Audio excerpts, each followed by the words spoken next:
আসসালামু আলাইকুম সুধী দর্শক মণ্ডলী, আপনারা যারা ওয়ার্ডে লাইন দিতে প্রবলেম হয় তাদের জন্য আজকে নিয়ে আসছি কিছু শর্টকাট। চলে যাই কম্পিউটার স্ক্যানে। এখানে সিঙ্গেল লাইন দিতে চান তাহলে পারা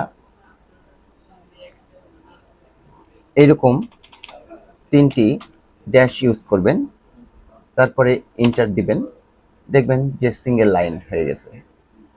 তারপরে যদি আমরা এখানে ডাবল লাইন দিতে চাই তাহলে পারা তিনটি হ্যাশ ব্যবহার করব, দিয়ে ইন্টার মারব, তাহলে এখানে ডাবল লাইন হয়ে যাবে।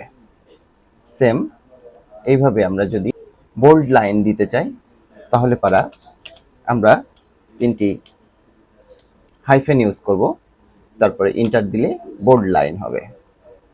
যদি আমরা ট্রিপল লাইন ব্যবহার করতে চাই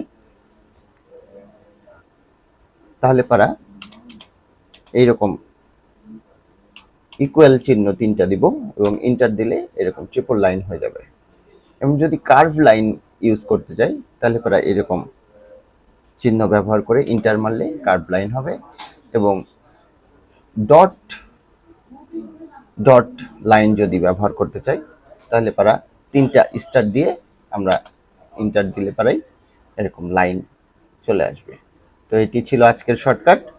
ভালো থাকবেন, সুস্থ থাকবেন, আমাদের ভিডিওতে লাইক ও সাবস্ক্রাইব দিবেন। আসসালামু আলাইকুম।